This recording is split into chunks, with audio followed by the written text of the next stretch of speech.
pessoal, sejam bem-vindos ao canal da Fatec.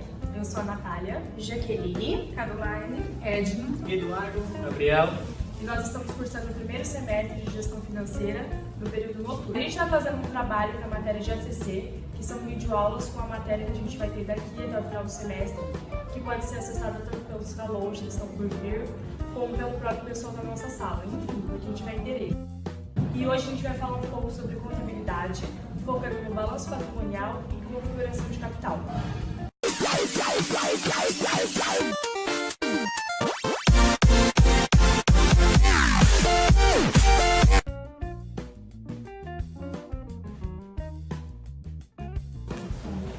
Eu vou falar sobre esses itens agora, começando pelo que é.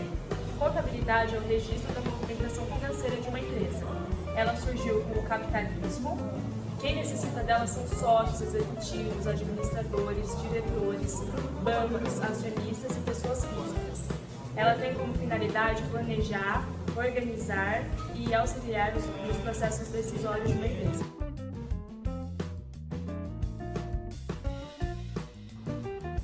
Bom, eu vou falar um pouco da contextualização da contabilidade dentro da classificação das empresas. As empresas, elas são classificadas para que o sistema possa fazer a cobrança tributária das mesmas. Bom, agora quanto à classificação, funciona da seguinte forma. A empresa, ela é classificada de acordo com o seu capital inicial, de acordo com o seu porte e também quantidade de funcionários. Englobando de forma geral, as duas mais usadas hoje no Brasil são a sociedade anônima e a sociedade limitada.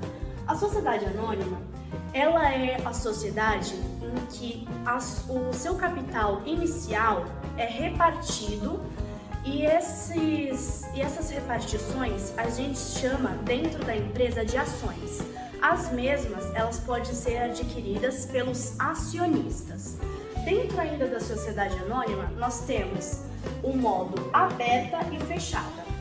A sociedade anônima aberta é aquela em que as suas ações estão na bolsa de valores e pode ser adquirido pelo público geral. Já a fechada é aquela em que não pode ser adquirido por qualquer pessoa. Ela tem as suas ações adquiridas de modo privativo. Bom, agora a sociedade limitada. É onde os sócios são responsáveis no capital social pela mesma porcentagem no qual os mesmos investiram. Dentro ainda da limitada, nós temos a microempresa e a empresa de pequeno porte. Essas classificações, elas se dão de acordo com o faturamento anual da empresa, onde a microempresa fatura 240 mil, onde esse valor tem que ser igual a 240 mil ou menor, e a empresa de pequeno porte, ela fatura 2.400.000 reais, onde também esse valor deve ser igual ou menor.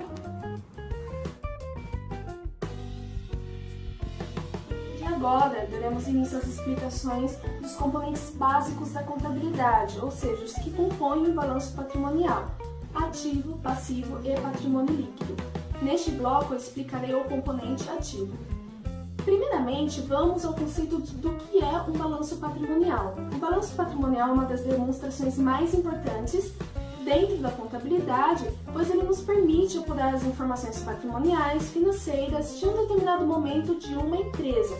A grosso modo, ele nos transmite a informação no que a empresa investe, com que dinheiro ela investiu e como é feita a gestão dessa empresa. O componente ativo ele se localiza do lado esquerdo dentro de um balanço patrimonial e, de forma geral, são os bens, direitos e valores a receber, expressos em moeda, de uma empresa. Para entendermos melhor esses termos de direitos, valores a receber e bens, consideramos três situações hipotéticas. Se você adquire um veículo, este passa a representar um bem de sua propriedade, portanto um ativo. Se uma empresa ela resolva pagar uma determinada quantia por uma patente de uma invenção, ela passa a ter direito sobre essa patente. Logo, uma patente representa um direito, que também é um ativo. Agora, para finalizar, digamos que essa empresa resolva vender uma patente que representa um ativo e, como forma de pagamento, receba notas promissórias com diversos vencimentos. Essa companhia ela passa a ter títulos a receber, ou seja, valores a receber, que também representam ativos. Por isso, o ativo é o conjunto de bens, direitos e valores a receber. De forma geral, ativos são as duplicatas, a receber provenientes de vendas a prazo, máquinas, veículos, móveis, edifícios, entre outros. Para finalizar o conceito de ativo, é importante enfatizar duas informações: o ativo circulante e o não circulante. O ativo circulante são aqueles investimentos que entram e saem rapidamente da empresa com o objetivo de gerar lucros em curto prazo. Para exemplificar, vamos usar uma empresa que trabalha com venda de veículos. Quando ela compra veículos para repor o seu estoque, ela está comprando eles para gerar lucros em curto prazo, para vendê-los. Portanto, esses veículos se enquadram dentro do ativo circulante. O ativo não circulante são os investimentos que entram na empresa sem o objetivo de gerar lucros em curto prazo. Para exemplificar, vamos usar uma empresa que compra um terreno para guardar equipamentos que não caibam no seu edifício ou por situações adversas. Ela está comprando esse terreno para usá-lo e não para gerar lucro. Talvez no futuro ela venha vender, mas no momento é para usá-lo. Então esse terreno ele se enquadra dentro do ativo não circulante. É importante enfatizar que um período de curto prazo dentro da contabilidade geralmente é colocado entre 12 meses, ou seja, um ano.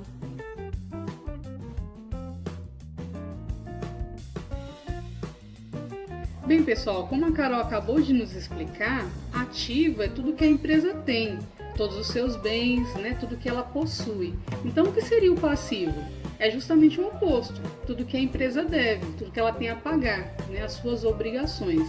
Vamos dar alguns exemplos de passivo para ficar mais claro na nossa mente? A gente pode considerar como passivo, que são contas a pagar, como fornecedores, títulos, 13º salário, os salários em si, PLR, todos os impostos, e daí a lista cresce. Então, só para a gente ficar bem mais claro na nossa mente, a gente não esquecer. Ativo é tudo que a empresa tem, tudo que ela possui, os seus bens, e passivo é o contrário, tudo que a empresa deve, tudo que ela tem a pagar. Pessoal, dentro da contabilidade, existem alguns princípios que são muito importantes, mas nós queremos destacar aqui apenas um deles, que é o princípio da entidade. O que significa isso?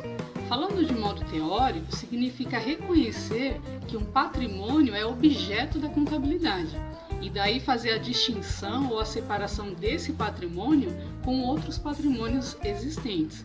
Mas de modo prático, para que fique bem claro para a gente entender, significa que quando nós fazemos a análise contábil de uma empresa específica, nós aplicamos esse princípio da entidade justamente por não misturar as informações dessa empresa analisada com outras unidades ou outros sócios.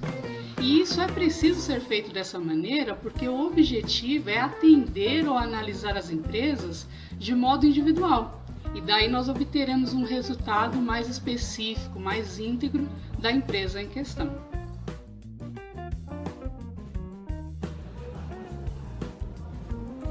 Então, pessoal, como minhas amigas acabaram de dar umas definições para vocês do que é ativo, do que é passivo, entre outros, agora eu vim acrescentar para vocês como é que eles agem dentro da empresa.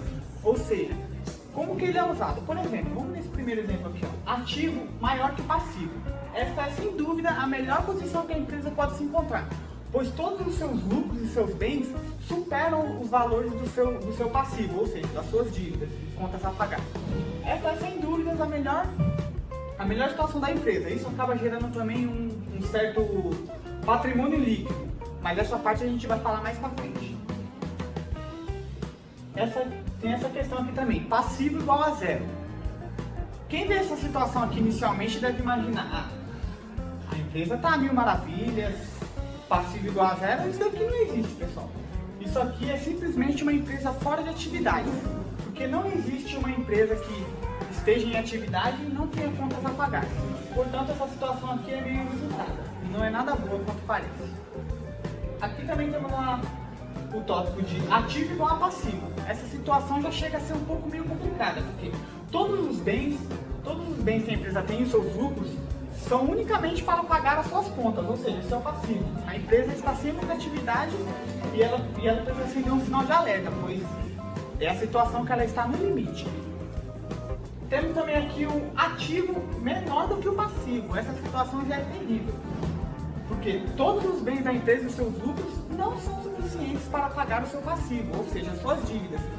Se a empresa decidisse fechar, por exemplo, ela nem teria dinheiro para pagar todas as suas dívidas. Isso muitas vezes gera falência financeira do estabelecimento. Temos aqui também o ativo igual a zero, que é outra situação bem complicada. Vou dar um exemplo bem básico dessa situação aqui. Vamos supor que você queria abrir uma empresa, alguma coisa, algum negócio. Aí você pegou um empréstimo. Aí por algum motivo você acabou não dando seguimento àquilo. Aí você acabou ficando com um déficit. O seu ativo ficou igual a zero, porque você não comprou nada, nem sequer iniciou. E desde o início você já tinha um déficit do empréstimo que você pegou inicialmente. Isso acaba deixando o seu ativo igual a zero e a sua dívida desde o início.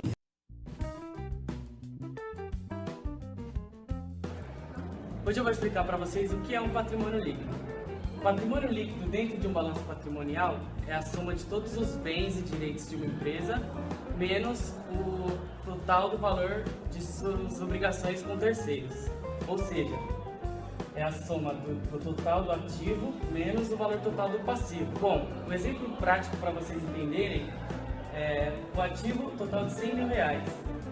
O passivo são suas obrigações com terceiros no valor de 40 mil.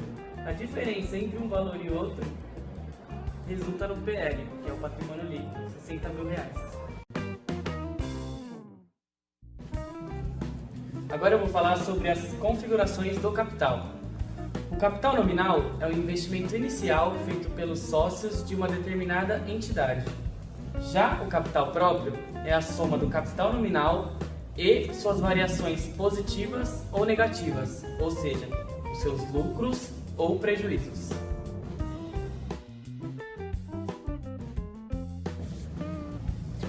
Capital de terceiros, ou capital alheio, ou capital externo, como o próprio nome sugere, são os investimentos feitos em uma empresa com recursos provenientes de terceiros, por exemplo, igrejas e instituições de caridade.